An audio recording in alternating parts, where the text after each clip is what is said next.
Hi, everybody, and welcome once again to the Spartan Sports Report here on TV3. And Sam and I are happy to have Chris Bloom join us, who is the tennis coach at CHS. And hi, Chris. Hi. It's good to be here. I love getting to come and talk about my program. So we're always glad to have you, and always glad to have a CHS alum with us.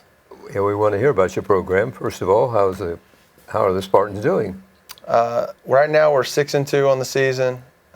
We've lost to Batesville the first match of the season, and they're probably the favorites to win our regional this year. But we were really close in 4 of the matches. So, hopefully through a whole season we can kind of make up some ground and see where we're at the end of the year, and hopefully get another crack at them in the regional and see what we can do. So it's been a good start to the year. We're getting ready to hit the meat of our schedule where we get a lot of matches in a short amount of time, and it's good for the kids because they get tired of playing each other in practice and that kind of stuff. So, how long does your season run? We're basically about 2 months long. It's beginning of August, and we finish right, depending on how far you go in the tournament, about the beginning of October. So, we'll be hosting some tournaments, you think? We have an invite that we host at the beginning of the year. This year we had won it like 4 years in a row, and we got beat 3-2 by Madison Grant. They were real good in their singles lineup, and we couldn't get one of the spots. So we host the sectional at our place every year. So that's the tournaments that we host throughout the season. We have a great facility for something like that. It is. It's probably one of the best tennis courts around, barring Newcastle built 8 new tennis courts. They have a brand new facility. Somebody donated like $1 million to the program, and they weren't even a tennis alum, and they now have a facility that will resemble what some of the big indie schools have. So that's great. As you progress down the line a little bit, you get into later in the tournament, if you've been able to play in places like that. Yeah, it's always nice to go see something that's a little bit different. How about your players? Did you have to rebuild a whole lot this year? We have 6 seniors that have been in the lineup at some point, 2 sophomores that have been in. So there's only 7 spots with 8 kids. So we've had some shuffling going on. So no, it's not a rebuild. But we have kids playing some positions that are new to them, some singles players that are in the doubles lineup this year. So that is an adjustment for them, but we have a lot of depth, and that's why we've been probably successful this year. Is we've got 7 guys that can play tennis, and some teams are very top-heavy, so you got to find a way to crack them at the top of their lineup, which isn't always easy. So. But we've got depth this year. Well, that's good. Is everybody that comes out for tennis, are they automatically on the team, or do you? We haven't cut anybody. I've never had to cut anybody yet. We do struggle with the fact that we're a bigger team than most teams. So I think we've talked before that in basketball, people are fielding a varsity and a JV, and you have a certain number you can put out there. And in tennis, some teams around here are struggling to field 7 varsity players, not all, but some. And so when we have 17 on our roster. We have a couple foreign exchange students that have come in late. It's hard to get them matches because it's not like you don't have playing time. You have only a certain number of kids that can play, and if a team is really small, like tonight, they may have 3 JV players, so not all your kids get to play. So it's nice having the numbers, but it's hard for the players on the team when you're not getting those opportunities to play all the time against opponents. We added a JV tournament this year to give them something that would be more than just a normal match, give them an opportunity to do what the varsity gets to do. Hard to keep them interested if they're not playing. Yeah, and we had that conversation every year at the beginning. Like, most of them have played a team sport, and I say it's different. And we kind of push that if you don't want to be missing out, you're going to have to move yourself up the lineup. So it either pushes them away or pushes them more towards wanting to work. So, which is a good thing. Yeah, Yeah. So we have a lot of competition within the team. Not even on the varsity, but the JV, there's a lot of competition. What's a typical practice like?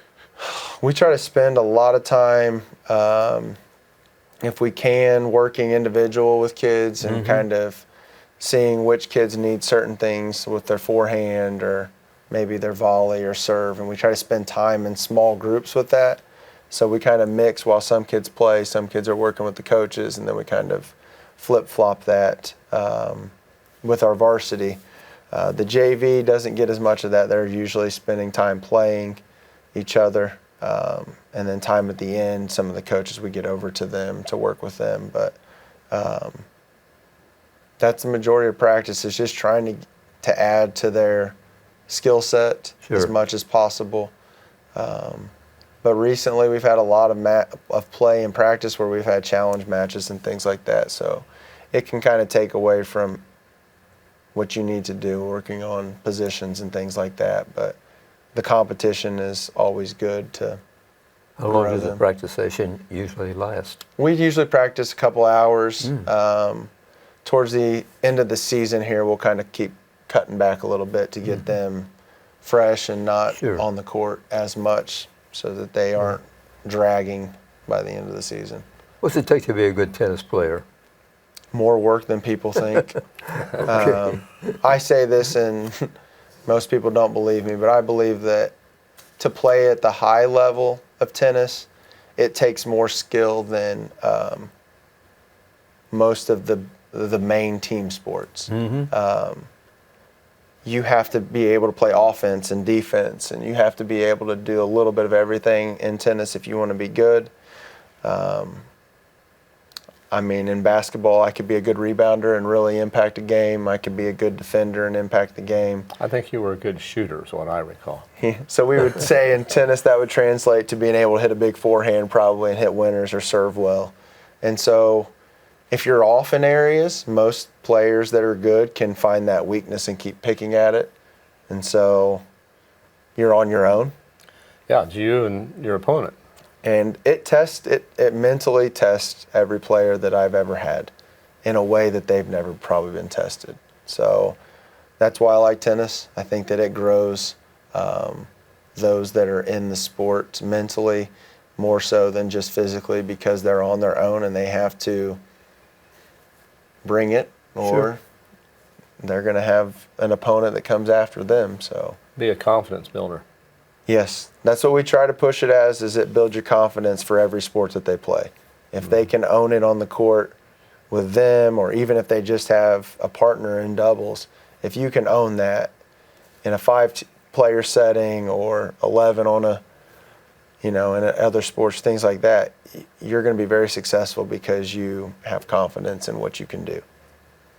What's the conditioning routine these kids have to go through? Most of it, we just try to make sure that through our drills, that they're constantly getting movement in the drills that's like a match, to simulate that. Skill-wise, I mean, we're looking tennis. I mean, weightlifting is beneficial, but if you don't have the strokes to go with it, it doesn't matter how strong you are. You have to be able to put the ball in play. So I think that ours starts with technique and then adding those things along as they get a little bit older. But conditioning is all footwork, movement on the court, and stamina. And you can tell at times when they get tired, because they'll start missing shots that they typically don't miss, and it's like you can see them dragging. So what's the speed of the ball coming at them? I mean, they got to be quick to cover the court. I would say at the high school level, most of them are seeing at the high end, a serve might come at them a little over 100 mile an hour. I don't think that we've seen too many that probably push it much higher than probably like a 110. But a forehand, a kid that's hitting it really well, they're probably pushing, I would say like 90 coming across. So their reflexes have to be quick, and they have to be ready, and if not, it goes by them very quickly. So and that's not all the spots. That's the top end. That's your 1 singles and 2 singles. and some doubles teams we've seen that have been pretty good. But you have to have good reflexes and good conditioning. What are the sports you want these youngsters to take part in when they are playing tennis? Whatever they enjoy. Okay. We have a lot of baseball players that come over. We have some basketball players, some swimmers. But honestly, if they go do something that they enjoy, it doesn't matter because they're busy, and then they come back after that winter season or their spring, and they should be excited about what they're getting ready to do. But the footwork in basketball and the speed of that would help a lot. In baseball, they're just the throwing motion and getting to do that helps them with serving and things like that. So, but in the end, whatever they enjoy, I want them to Okay, well, that's do. important. Yeah, that you like to do.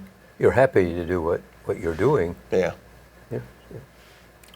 Spartan football doing pretty good, Chris.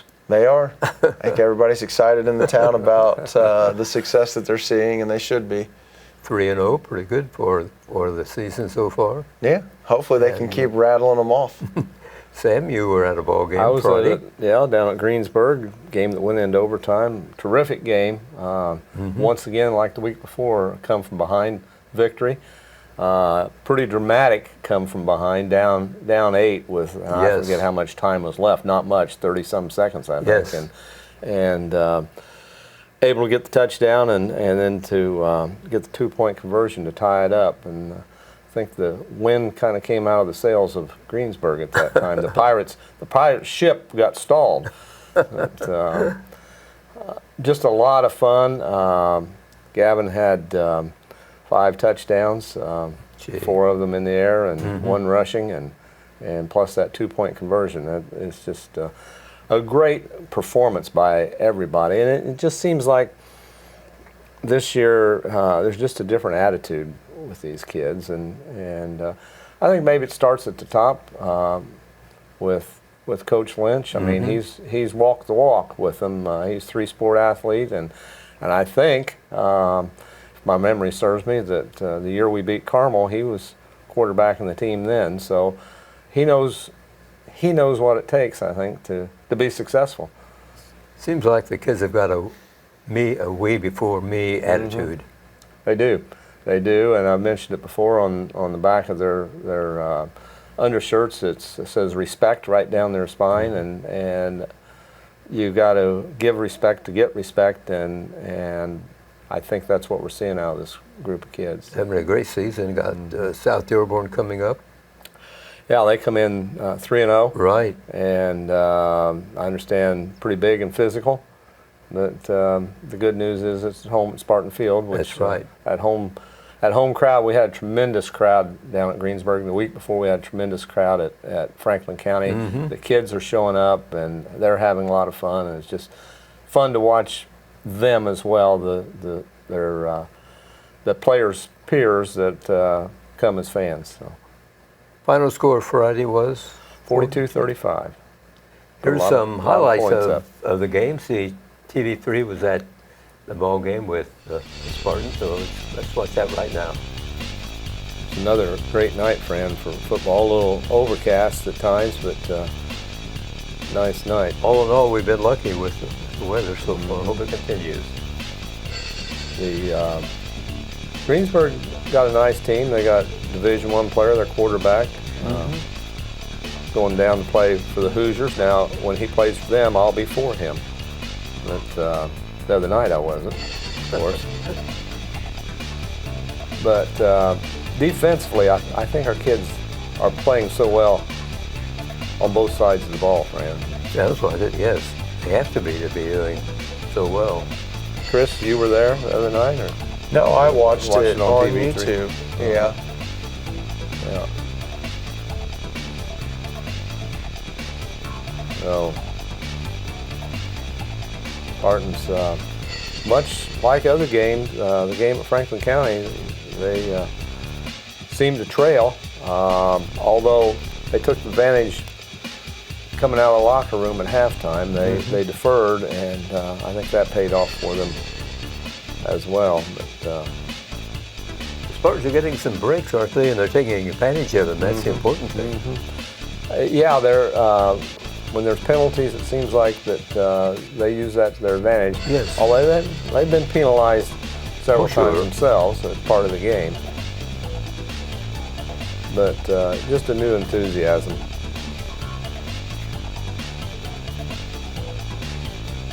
High scoring game.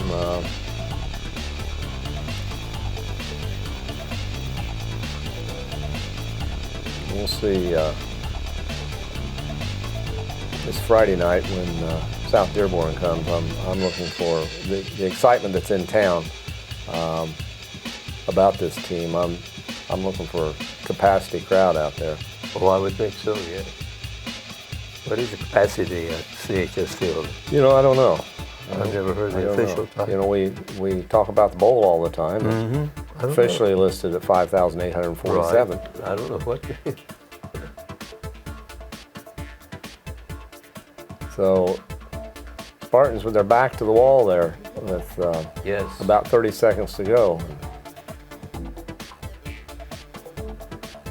And there was the game winner.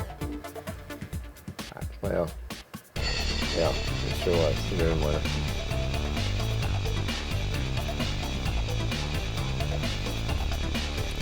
And Chris was talking about before we went on the air here that their quarterback big enough that maybe he should have rushed in instead of tossing it over the top there. But, Yeah, I think the Spartans, I think, outplayed them, I believe, in that ball game. I think they outsmarted him. Yep. And Chris, the at that football- overtime, I thought Greensburg looked like they were trying to do stuff they probably didn't do the whole game. So we'll take that. Yeah. Chris, do football players make good tennis players? They can play doubles more than likely. Put the ball away at the net. I had Jake Brown play. He played football up until I think freshman year. Problem is Then- they can't play both. No, it is. I mean, it is. I'd take a few of their guys. Unlike soccer, where you can bring in soccer players to play football, Yeah. be kickers. Yeah, you wouldn't want your soccer players going over there and taking a few hits, though. So. No. Talked about South Dearborn coming to town on Friday night. They beat Jennings County 28-0, Madison 15-12, and Batesville 42-7. So they've got some wins under their belt. Yeah, they're able to put some points on the board. And went down there last year, and they're a tough team. Yes, they are. They've gotten better the last 4 or 5 years. We were, prior to that, seemed like Adam was very competitive with his teams against them, but things change. Kids change, and you've seen that over the years in all sports. That depends on the talent coming through at the time. It always changes from year to year, and the commitment. If you can start to get kids committed, then things change. So graduation takes its toll every year, and they bring in new players. So it's absolutely a whole different team, isn't it, Chris, from year to year almost? It is, especially when you lose leadership and you lose boys that were able to bring kids along and help get a little bit more out of them. That's when it hurts the most. You just get the changeover from year to year, and you start to give kids roles in what they're going to do and hope that they can step up into those. And You talk about some of your players, some of the leaders on your team. yeah, I mean we're full of seniors, so this group kind of just does it together. It's kind of a little bit different. I don't have what I would call a verbal leader, kind of like we had last year, which at times can be difficult, but they'll do it together. I think they respect each other enough that if one has something to say, they'll listen, and they're there for each other. And so that's probably the best part about the group, is that they want to see success. And I have probably the most by example that showed up most of the summer and is committed to improving is Luke Morris. He plays one doubles for me. Last year he played 2 doubles. They only lost 1 match last year, and so when it comes to showing up and doing what we need done, Luke does that very well. And then our one singles player, Riley Brandon, showed up a lot this summer. So just by example, they show the younger kids that if you show up and put the time in, these are the things that can happen for you. And I think they would agree with me. They're not the most athletic kids, but they were very committed throughout their careers to showing and getting improvement. And so that's been nice to see. But we just have, we have kids that are successful in other sports too. So we've got James Williams and Josh Williams playing. He came back out this year, and they're successful on the basketball court. And so you hope that that carries over as well into the season. And Chandler Fox was a part of the baseball team that was a sectional champion. And so that's always good to see. And so was Ty McMullen, who's a part of that team. And you just have kids that are successful in other things that they do as well. So that's always good. And like a lot of sports you mentioned, they might not be the most athletic, but I've seen a lot of kids that are very successful because they play smart and they play within their own capability without trying to do things that they can't do. Therefore, they end up being successful with what they can do. Yeah. In tennis, we want them to own who they are on the court and not try to be something they're not. Be very comfortable in their own skin. And, when it comes to competition and things, you got kids that will stay within what you would think is their boundaries of what they can do, and some that try to extend out of that. But you just want them to be very committed to what they know they can do and what they know are their strengths. And not focus on, we're weak in some areas, but if we focus on what we do well. What we do well, yeah. Right. That's all you can ask for. As a coach, do youngsters ever come to you with personal problems they want you to help them with? Sometimes. Sometimes they'll come and talk. Sure. Some groups have been more open to talk than others. So, I've told them from the beginning that I'm very open to what they need to talk about and what they want to bring to me, because it's more than just tennis. So that just depends on from kid to kid. Sure, the individual. Who's more open or not. So, no. Most of them know that if they needed something, they could come. That's good.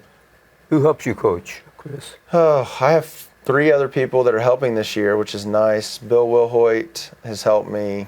I think this would be 6 years. And so Bill's been around tennis for a long time and has been a tremendous help. And then Mike Davis helps me as well. And Trevor Corner, this year he's come to help. And Trevor played tennis, and he's a little bit younger than me, and the boys have received him really well. And it's been a nice kind of breath of fresh air to have him in there. So we've assembled an actual group of guys that can spend time and help our kids get better. I tell them I don't think that anybody is getting the support that they're getting in tennis in this area. Well, Bill's been at it a long time. He knows a whole lot. So Here's this week's schedule at CHS. Tuesday, boys soccer, home with South Dearborn. Girls golf at Greenfield. Girls soccer, home with Rushville. Boys tennis at Centerville. On Wednesday, girls soccer will be at Lawrence Central. On Thursday, boys soccer at Centerville. Girls golf will be at East Central. Volleyball at Greensburg. On Friday, of course, Spartans football, home with South Dearborn. On Saturday, co-ed cross country at Marion. Girls soccer, home with South Dearborn. Boys soccer will be at Rushville. Girls soccer in the EIAC tourney. And volleyball will be at CHS Fieldhouse. So a busy week, schedule-wise. Short week, but a lot going on, Chris. Yep. I'm glad that we have kind of an off week. We play tonight, and then we get the rest of the week to practice. We don't have a match until Monday, so then we hit a bunch of matches in a row, but it gives us time to work. So You mentioned earlier about Batesville probably being the best in the conference. Who are some of the other teams that you think are pretty good? we just played Greensburg, and so we have 3 conference matches left: Rushville, Franklin County, and East Central.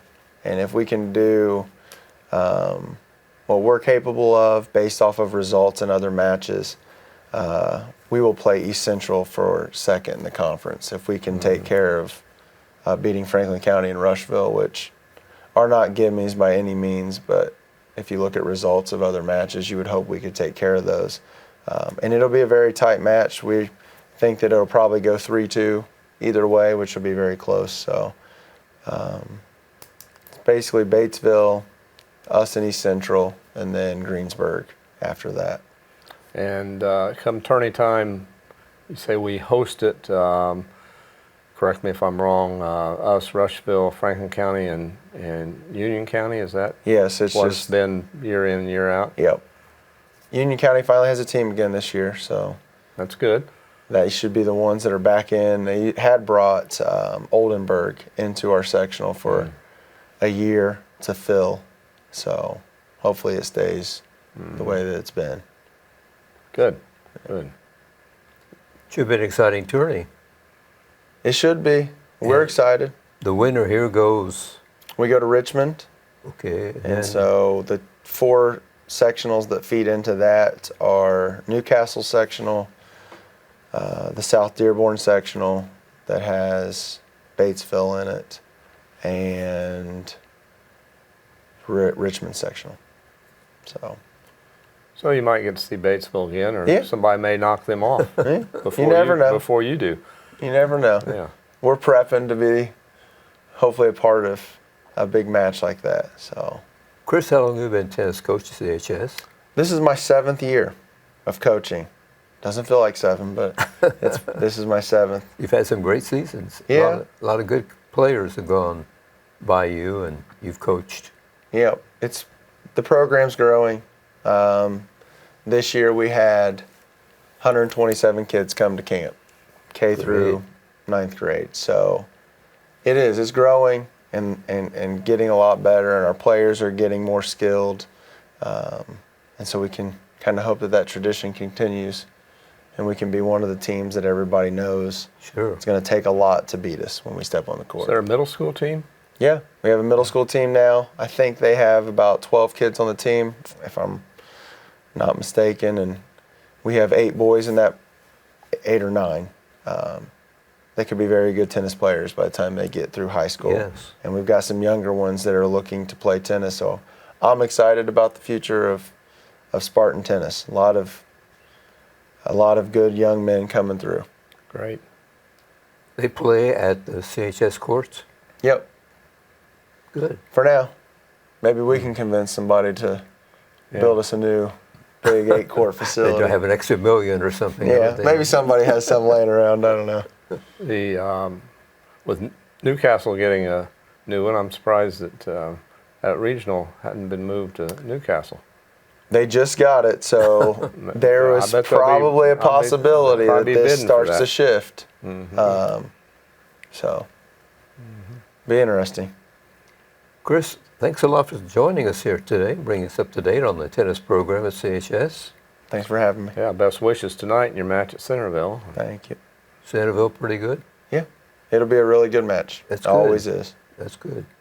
Well, that's the important thing, that you play tough teams, because that pays off in the final, doesn't it? Yep. You don't want to play the teams that aren't very good very often. Sure. Tennis Bloom's been our guest, and we appreciate Chris dropping by to talk about the tennis boys team. And we enjoy you watching TV3 here for the Spartan Sports Report. And for Sam and myself, thanks a lot for joining us. And be sure to join us next week for another Spartan Sports Report on TV3.